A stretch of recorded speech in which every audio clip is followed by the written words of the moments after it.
Sayan day বিজয় Sanjeevani. Sayan day বিজয় সঞ্জীবনী এটা আজকে ইস্টবেঙ্গলের কলকাতা ফুটবল লিগের যে ম্যাচটা হলো জর্জ টেলিগ্রাফের সাথে, তার পরিপ্রেক্ষিতে একটা ছোট্ট একটা অডিও। তো ম্যাচ চলাকালীন এবং ম্যাচ শেষ হয়ে যাওয়ার পর বেশ কিছু সতীর্থ ইস্টবেঙ্গলের ফ্যান আমাকে টুইটার যে হোয়াটসঅ্যাপ মারফত কিছু বার্তা পাঠায়। তারা অনেকে আবার খেলা শুরু হওয়ার আগে থেকেই বিজয় মুর্মুকে নিয়ে খুব উৎসাহিত ছিল। কেউ কেউ তো এটা ওটা বড় বড় টুইট করেছে।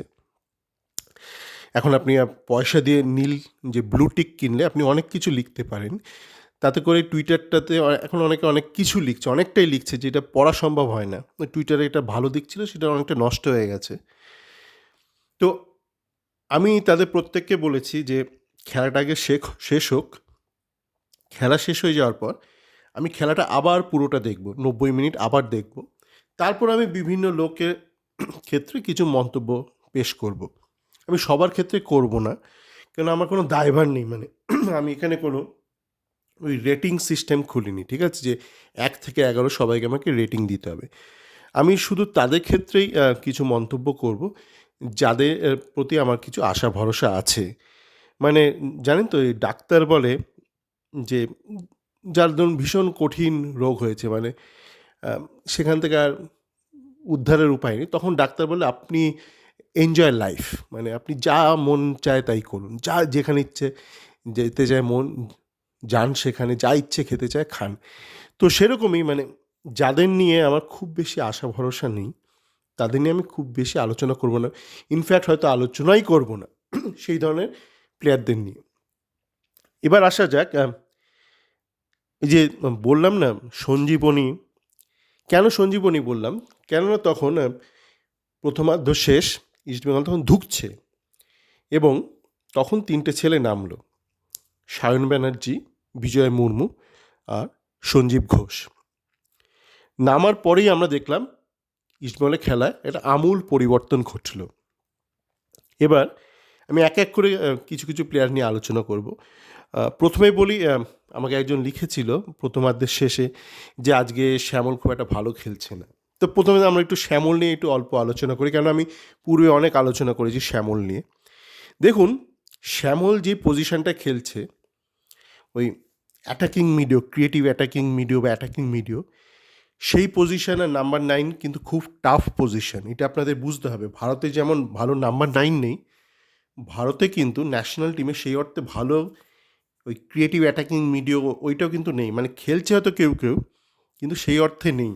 কেননা আপনি ওই পজিশনটাতে, এই যে মাঝখানের যেখানে রয়েছেন হার্ট, মানে ওখানে আপনি আপনি কিন্তু খুব বেশি জায়গা পান না, আপনাকে চারদিক থেকে সবাই ছেঁকে ধরে, খুব কঠিন পজিশন। তো সেই পজিশনে একজনকে যদি প্রতিষ্ঠিত হতে হয়, তাকে কিন্তু একটু ঘষা মাজা করে একটুখানি র্যাগিং খেতে খেতে খেতে একটু বড় হতে হবে।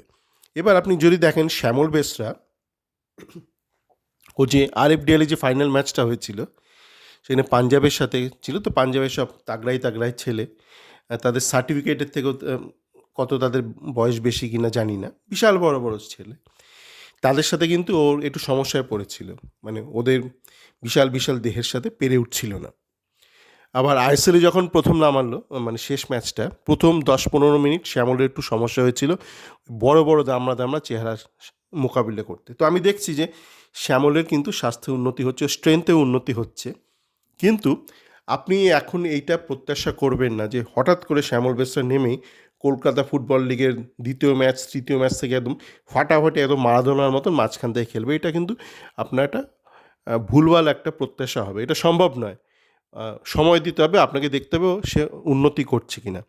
আর আজকে শ্যামল বেসরা আমি দেখছি উন্নতি করছে, কিন্তু আজকে মানে সেই রকম মানে ফাটাফাটি কিছু খেলেনি।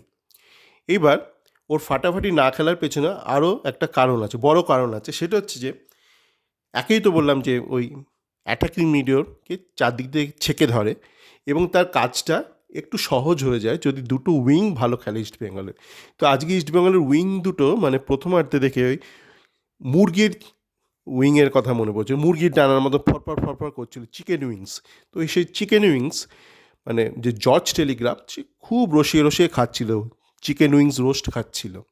যারা উইংসে খেলছিল তাদের নাম উচ্চারণ করতে চাই না, তাদের নিয়ে আগে অনেক আলোচনা করেছি। ওই যে বললাম, মানে যারা বিয়ন্ড কিওর তাদের জন্য একটাই বার্তা রইল, এনজয় লাইফ। ঠিক আছে? তো সেই জন্য শ্যামল বেসরা কাজটা আরও কঠিন হয়ে গেছিলো প্রথমার্ধে, যে দুটো উইং যারা ছিল তারা খুব একটা সুবিধা করতে পারছিল না, তো সেই জন্য ওকে আরও বেশি চেপে ধরছিল। কিন্তু ও উন্নতি করছে। আমার মনে হয় শ্যামল বেসরা কলকাতা ফুটবল লিগ যত শেষের দিকে যাবে তত দেখবেন ও আরও মানে উন্নতি করেছে। এবং এটা কিন্তু সময় সাপেক্ষের ব্যাপার, মানে আপনি ভালো অ্যাটাকিং মিডিয়া যদি তৈরি করতে চান ইন্ডিয়ান বা ভালো নাম্বার 9, আপনাকে কিন্তু একটু সময় দিতে হবে। শুধু দেখতে হবে সেই ছেলেটা ঠিকঠাক পথে এগোচ্ছে কিনা। এবার আমি দেখছি যে একজন দুজন কিছু প্লেয়ার নিয়ে অনেকে হইচই করছে, তো আমি হয়তো তাদের নিয়ে হইচই করব না, তাদের নাম উল্লেখ করব না। কিন্তু কেন হইচইটা করব না তার কারণটা বলে দিই। দেখুন, কলকাতা ফুটবল লিগের সাথে তো আইএসএলের অনেকটাই মানের ফারাক আছে। মানে টাইম, স্পেস, অপরচুনিটি অনেক বেশি পাওয়া যায় কলকাতা ফুটবল লিগ আইএসএলের তুলনায়। ইউ গেট মোর টাইম, আপনি বেশি সময় পান হাতে, বেশি জায়গা পান, স্পেস পান হাতে, আর বেশি সুযোগ পান, কিছু করার বেশি সুযোগ পান, তিনটে বেশি পান। এখন আমাদের দেখতে হবে যে কলকাতা ফুটবল লিগে একটা ছেলে যখন খেলছে তখন সে এই তিনটের ফ্যাক্টর কতটা ব্যবহার করছে। আইডিয়ালি সবচেয়ে ভালো হয় যদি সে এই তিনটে এই ফ্যাক্টর খুব কম ব্যবহার করে। যেটা আপনারা দেখবেন শ্যামল বেসরা কিন্তু এই তিনটে ফ্যাক্টর খুব কম ব্যবহার করে। মানে ও দেখবেন বল পেলেই কুইক রিলিজ করছে, মানে ওর সামনে অনেকটা স্পেস থাকলেও, হাতে অনেকটা সময় থাকলেও ও কিন্তু বলটা ধরে রাখছে না। তো আইডিয়াল সিচুয়েশনে আপনাকে দেখতে হবে যে এই তিনটে ফ্যাক্টর কে কত কম ব্যবহার করছে।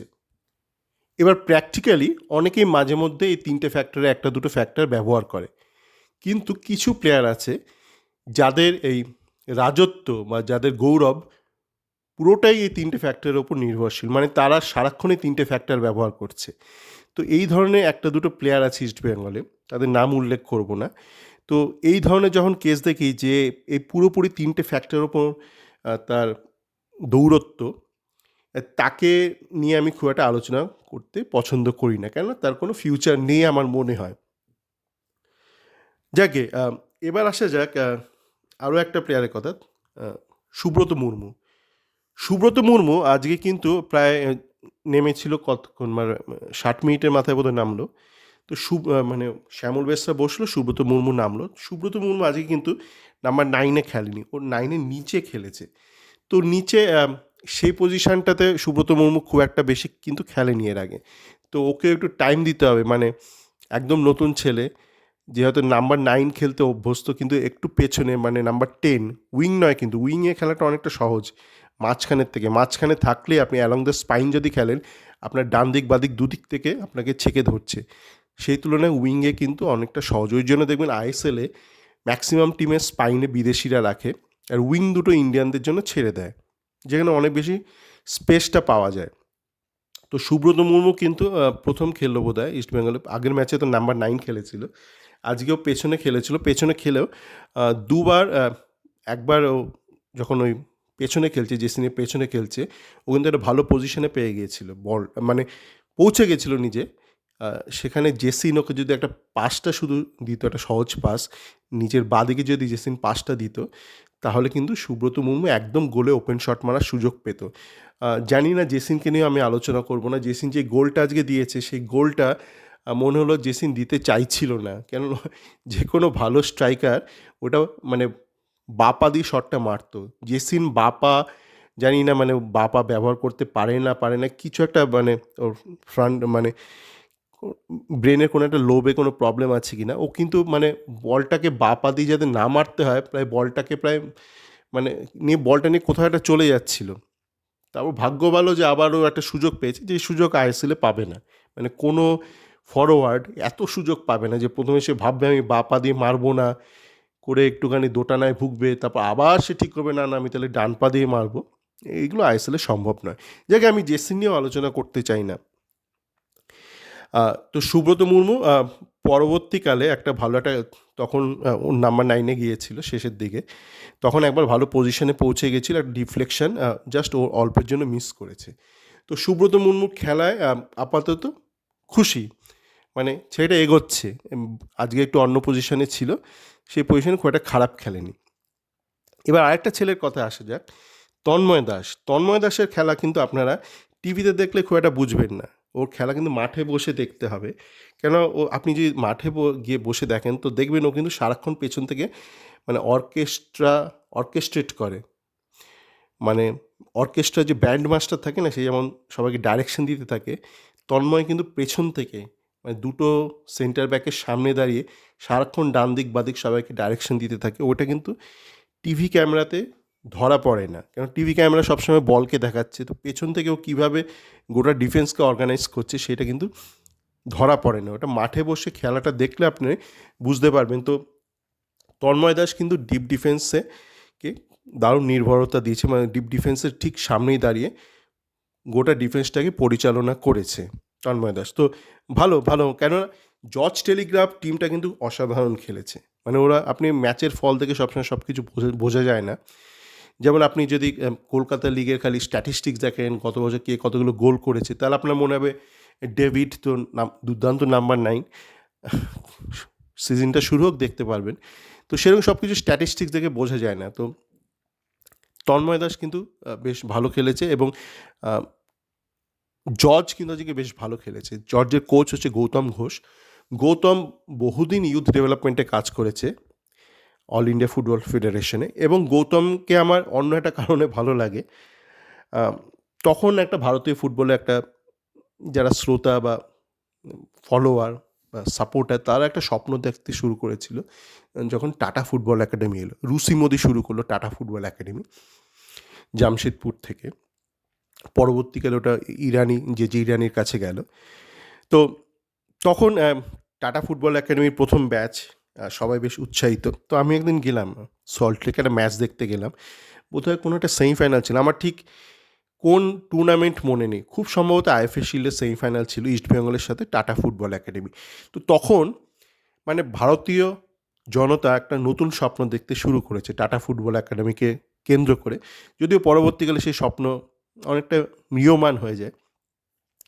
তো সেই ম্যাচে আমিও মানে মানে একসাথে দুটো টিমকে সাপোর্ট করছিলাম মনে মনে, একদিকে ইস্টবেঙ্গলকে করছি, আবার তার প্রতিপক্ষ টাটা ফুটবল একাডেমিকেও করছি, কেন সেটা ওদের প্রথম ব্যাচ। সেই ব্যাচ কিন্তু তখনও বেরোয়নি, মানে সেই ব্যাচের ছেলেরা তখনও তৎকালীন যে মোহনবাগান বলে একটা ক্লাব ছিল সেই ক্লাব বা ইস্টবেঙ্গলে তখনও জয়েন করেনি, ঠিক আছে, সেই প্রথম ব্যাচ। তো ওই ব্যাচে কিন্তু উইংয়ে খেলছিল গৌতম ঘোষ, ঠিক আছে, গৌতম ঘোষ। তো সেই ম্যাচটা 1-0 গোলে হেরে যায় টাটা ফুটবল একাডেমি, ইস্টবেঙ্গল জিতে যায়। কিন্তু দুর্ভাগ্যের বিষয় সেই ম্যাচে কিন্তু ইস্টবেঙ্গল বা 2-1, আমার ঠিক মনে নেই, মানে 1 গোলের ব্যবধান ছিল, এটা আমার মনে আছে। 2-1 এরকম কিছু একটা হবে, বা 1-0। কিন্তু সেই ম্যাচে কিন্তু ইস্টবেঙ্গল একটা হাত দিয়ে গোল করেছিল। ইস্টবেঙ্গলের একটা খুবই মাঝারি মানের একটা বাঙালি একটা স্ট্রাইকার ছিল, সে পরবর্তীকালে দাঁড়ায়ওনি, প্রিয় গোপাল গোস্বামী বলে, সে কিন্তু হাত দিয়ে গোলটা করেছিল, পরিষ্কার দেখা গিয়েছিল, জটলার মধ্যে হাত ফাত লাগিয়ে করে দিয়েছিল, কিন্তু রেফারি কিন্তু সেটা রেফারি নজরে গিয়েছিল, বা রেফারি সেটা তোয়াক্কা করেনি। তো তখন থেকে গৌতমকে ফলো করি, যদিও গৌতম পরবর্তীকালে মানে বড় ক্লাবে এসে সেই অর্থে মানে ও যে টাটা ফুটবল একাডেমিতে যে একটা প্রত্যাশার একটা বারুদ জ্বেলেছিল, সেটা কিন্তু পরবর্তীকালেও যখন খেললো মোহনবাগান এবং তারপর ইস্টবেঙ্গলে, সেই সেরকম একটা খুব একটা খেলতে পারেনি। কিন্তু গৌতম কিন্তু কোচিং নিয়ে অনেকদিন কাজকর্ম করছে, মূলত অল ইন্ডিয়া ফুটবল ফেডারেশনে কাজ করছিল, এবং আজকে কিন্তু ওর টিমের যে অর্গানাইজেশন ছিল এটা ইস্টবেঙ্গলেতে অনেক বেশি ছিল, অনেক অনেক সুপিরিয়র ছিল, ঠিক আছে। তো সেই জন্য মানে তন্ময় দাসের খেলাটা কিন্তু আরও বেশি গুরুত্বপূর্ণ, কেননা ওরা সুন্দর অ্যাটাক করছিল, মানে ডান দিক বা দিক থেকে দারুণ অ্যাটাক করছিল। এবার আসা যাক যে সায়ন ডে বিজয়ী সঞ্জীবনী কেন বললাম। তো ইস্টবেঙ্গল প্রায় ধুঁকছিল তখন একটা সঞ্জীবনী পেল, মানে একটা বিজয় হওয়ার সঞ্জীবনী পেল। তো প্রথমেই যে ছেলেটার নাম আগে উল্লেখ করতে হবে সেটা হচ্ছে সঞ্জীব ঘোষ। এই ছেলেটার সাথে অনেক অন্যায় অবিচার হয়েছে, মানে গত বছর কিছু গার্বেজ প্লেয়ারকে টিমে স্থান দেওয়ার জন্য সারাক্ষণ সঞ্জীবের ওপর এক্সপেরিমেন্ট হয়েছে, মানে ওকে সবসময় জায়গা করে দিতে হয়েছে। সেই আছে না, সে আগেকার দিনে ছিল সেই পরিবারের একজনকে মানে তার শখ আহ্লাদ স্যাক্রিফাইস করতে হতো, বলিদান দিতে হতো, আত্মবলিদান অন্য ভাই বোনদের জন্য। তো সঞ্জীবকে মানে জোর করে সেটা করানো হয়েছিল। তাই আমি ভেবেছিলাম সঞ্জীবের মোটামুটি বোধহয় কেরিয়ার শেষ, এবার ওকে লাথি মেরে তাড়িয়ে দেবে। তো ভালো লাগলো যে ও আবার এক্সটেনশন পেয়েছে, 3 বছর এক্সটেনশন। এবং আজকে কিন্তু ও আর বিজয় মুর্মু ডান দিক দিয়ে সারাক্ষণ কিন্তু পজিশন সোয়াপ করছিল। মানে একবার একজন উইং হাফ খেলছে, তো একবার উইং ব্যাক, মানে পজিশনটা সোয়াপ করছিল। এবং সঞ্জীব ঘোষ কিন্তু অনেকটা উন্নতি করেছে খেলায়, অনেকটা। মানে ওর একটা বড় গুণ ছিল যেটা গত বছর অবধি বেশ দেখা যেত প্রায় প্রত্যেকটা ম্যাচও, হাই স্পিডে ড্রিবল করতে পারতো এবং মানে ফরওয়ার্ড ড্রিবল খুব হাই স্পিডে, ঠিক আছে। ওর কিছু প্রবলেম ছিল, উল্টোপাল্টা তো শট মেরে দিত লাস্টের দিকে গিয়ে ব্যালেন্স হারিয়ে। তো আজকে যে একটা সায়ন একটা গোল করলো, ওটা বোধহয় দ্বিতীয় গোলটা বা তৃতীয়টা, যেটা একটা রাইট উইং থেকে যে একটা ক্রসটা এলো, সেই ক্রসটা একটা হাই স্পিডে ক্রস, সেটা কিন্তু সঞ্জীব ঘোষ করেছিল। এবং ও সারাক্ষণ মানে নিচে নেমে ডিফেন্স করছে, আবার ওপরে উঠছে সারাক্ষণ। ও আর বিজয় মুর্মু পজিশন সোয়াপ করছিল। তো সঞ্জীব ঘোষ কিন্তু বেশ ভালো খেলেছে। যদি এইটাও চালিয়ে যেতে পারে এবং ওর সাথে যদি আর অন্যায় অবিচার না হয়, যদি ওকে সুযোগ দেওয়া হয়, মানে নিজেকে প্রমাণ করার সুযোগ দেওয়া হয়, আমরা হয়তো হয়তো আইএসএলের জন্য একটা সাবস্টিটিউট প্লেয়ার পেতে পারি। আপনি এখন এটা ভাববেন না যে প্লেয়িং 11, এইগুলো একটু বেশি বাড়াবাড়ি হয়ে যায়, ঠিক আছে। ওই যেমন শ্যামল বেসরার কথা বলছি, অনেকে এখন ভাবছে, ভুলে গেছে গত বছর কিন্তু মহিতোষ রয় আর দীপ সাহা এই সেন্ট্রাল মিডিয়া রোলটাতে খেলেছিল ক্যালকাটা ফুটবল লিগে। এই বছর ইস্টবেঙ্গলের কেউ নেই সেই অর্থে ওই পজিশনটাতে খেলা। তো শ্যামলকে একটু টাইম দিতে হবে। তেমনই সঞ্জীব ঘোষ যদি নিয়মিত এই কলকাতা ফুটবল লিগে প্রতিটা ম্যাচ খেলে, তাহলে হয়তো টুর্নামেন্ট শেষে আপনি হয়তো একটা আইএসএলের জন্য একটা বেঞ্চ প্লেয়ার পেয়ে যেতে পারেন। বেঞ্চ মানে এই নয় যে সে বেঞ্চে বসে গরম করবে, বেঞ্চ গরম মানে সে 15-20 মিনিট খেলে দিতে পারে। এই আইএসএলেই সেটা সম্ভব। দেখা যাক, মানে বেশি আগ বাড়িয়ে কিছু বলাটা ঠিক হবে না। এবার বিজয় মুর্মুর ব্যাপারে আসি। দেখুন, বিজয় মুর্মু আমি আগের ম্যাচের পর বলেছিলাম যে ও যখন নেমেছিল তখন 30 মিনিট খেলেছিল নামার পর, এবং তখন টালিগঞ্জ টিমটা বিধ্বস্ত ছিল এবং টালিগঞ্জ টিমটা প্রস্তুত ছিল না খুব একটা। কেন, টালিগঞ্জ অলরেডি একটা প্রায় ব্যানের সম্মুখীন ছিল এবং ওদের ম্যানেজমেন্টের কোনো নিশ্চয়তা ছিল না যে ওরা এই বছর কলকাতা ফুটবল লিগ খেলছে। তো একদম শেষ মুহূর্তে ওরা টিম তৈরি করে। তো সেই অর্থে সেই জন্য ওরা খুব একটা প্রস্তুত ছিল না। কিন্তু জর্জ টেলিগ্রাফ অনেক বেশি প্রস্তুত টিম, এবং আজকে একদম সেকেন্ড হাফে শুরুতে নেমেছে, মানে সেকেন্ড হাফে শুরু থেকেই নেমেছে। তো একদম তরতাজা তখন জর্জ টেলিগ্রাফ। তো আজকের খেলার ভিত্তিতে মোটামুটি ওরা আমরা একটা বিশ্লেষণ করতে পারি। তো আমি ভালো মন্দ এগুলো কিছু বলবো না, তো আমি কিছু কিছু জিনিস নিয়ে আলোচনা করবো ওর খেলা। দেখুন, একটা জিনিস ওকে দেখে আমার মনে হয়েছে, ও বলটা নিয়ে থাকতে খুব ভালোবাসে। মানে ওর মধ্যে প্রচুর আবেগ আছে, মানে প্যাশান আছে বলটা নিয়ে। মানে অনেকেই আছে না, বল ভয় পায়। মানে ইন্ডিয়ান ফুটবলে অনেক ফুটবলার আছে, ফুটবলের একটাই তো একটা ইকুইপমেন্ট বল, কিন্তু অনেকে বলটাই ভয় পায়। কিন্তু এই ছেলেটাকে, বিজয় মুর্মুকে দেখে মনে হয়েছে এ বলটাকে খুব ভালোবাসে, মানে বলটা নিয়ে থাকতে পছন্দ করে। এবং ওর ডান পা বাপা দুটোই ভালো চলে, এবং ইনসাইড আউটসাইড মানে পায়ের ভেতর এবং বাইরেটা দুটোই মোটামুটি চলে। এবং ওর মধ্যে কিন্তু অনেকগুলো স্কিল আছে, ঠিক আছে, অনেক কিছু ও করতে পারে। কিন্তু তার অনেকগুলোর মধ্যে একটুখানি পরিমিতি বোধের অভাব আছে, মানে একটু পলিশড হতে হবে, ঠিক আছে। মানে ধরুন ক্রস বা ভেতরে কাট ইন করে আসছে বা পেছনে ব্যাক ট্র্যাক করছে, মানে সবগুলোই পারে কিন্তু সবগুলোই ঠিক পলিশড নয়। তো সেই অর্থে বলতে গেলে আমরা যখন গত বছর সায়নকে দেখেছিলাম কলকাতা ফুটবল লিগে, কালীঘাট এমএসের হয়ে খেলছিল, তখন সায়ন যতটা পরিণত ছিল তার তুলনায় কিন্তু আজকের বিজয় মুর্মু বেশি পরিণত। মানে এক বছরের সায়নের থেকে আজকের বিজয় মুর্মু বেশি পরিণত। কিন্তু আমাদের দেখতে হবে যে বিজয় মুর্মু কতটা উন্নতি করে আগামী দিনে, এবং সেটা তখনই সম্ভব হবে যদি বিজয় মুর্মুকে নিয়মিত খেলার সুযোগ দেওয়া হয়। কিছু কিছু মানে প্রায় প্রত্যেকটা ওর মধ্যে একাধিক স্কিল সেট আছে ডান পা বা পা দিয়ে, কিন্তু প্রত্যেকটার মধ্যে কিছুটা খামতি আছে, ঠিক আছে? যেমন কিছু কিছু ক্ষেত্রে ও একটু বলটা একটু দেরিতে রিলিজ করছে, কিন্তু ওর খেলা দেখে মনে হচ্ছে ও রিলিজটা করতে পারবে, ঠিক আছে? হয়তো কোনো কারণে হয়তো বলের টাচটা হয়তো একটু হেভি হয়ে গেছে, সেকেন্ড টাচটা একটু হয়তো হেভি হয়ে গেছে, সেই জন্য হয়তো ওর পক্ষে সম্ভব হয়নি। কিন্তু একটু যদি ও কনসিয়াসলি অনুশীলন করে এবং ওকে যদি সুযোগ দেওয়া হয়, আমার দৃঢ় বিশ্বাস যে ও কিন্তু সায়নকে একটু টক্কর দিতে পারে। মানে ওর মধ্যে একটা অদ্ভুত একটা ব্যাপার আছে, ডান পা বাপা করে লং স্ট্রাইডে খুব ফাস্ট উঠতে পারে, খুব ফাস্ট নামতে পারে, এবং যে টিপিক্যাল অনেক প্লেয়ার আছে না, দেখবেন আফ্রিকান অনেক প্লেয়ার আছে যারা ছোট থেকে মানে একদম ন্যাড়া মাঠে বল নিয়ে খেলে বড় হয়েছে এবং তারা বলটাকে খুব ভালোবাসে। তো একে আমার দেখে মনে হচ্ছে যে এ actually very passionate about is football, about the ball itself, the ball of the football. তো দেখা যাক।